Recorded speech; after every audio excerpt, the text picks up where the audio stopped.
Hezbollah pranon propozimin amerikan për armëpushim me Izraelin. Benjamin Netanyahu paralajmëroi reagim në rast të shkelje. Libani njoftoi se Hezbollahu e pranoi një propozim të Shteteve të Bashkuara të Amerikës për ndërprerje reciproke të sulmeve me Izraelin.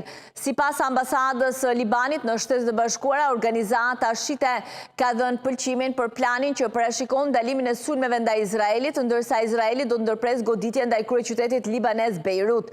Në një deklaratë zyrtare, ambasada bëri të ditur se ka marrë konfirmimin e pranimit të propozimit amerikan nga Hezbollah.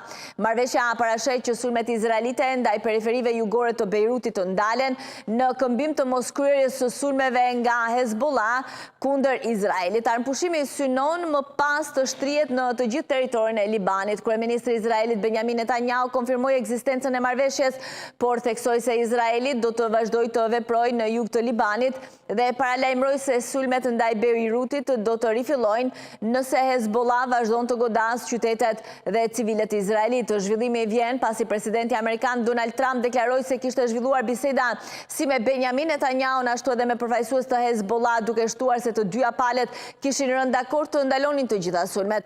Megjithatë, pavarësisht njoftimeve për armëpushim, përleshjet nuk janë ndërprerë plotësisht. Hezbollah njoftoi se kishte kryer 3 sulme ndaj tankeve dhe ushtarëve izraelit pranë 2 fshatrave në veri të Izraelit, duke e përdorur dron dhe artileri. Nga ana tjetër, ushtria izraelite deklaroi se kishte interceptuar 2 prella të lëshuara nga territori libanez.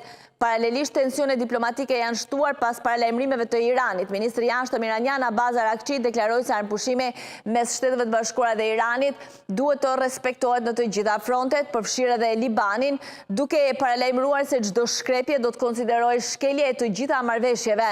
Ndërkohë, agjencia iraniane Tasnim raportoi se Teherani mund të pezullojë negociatat indirekte me Shtetet e Bashkuara për shkak të veprimeve ushtarake izraelite në Liban.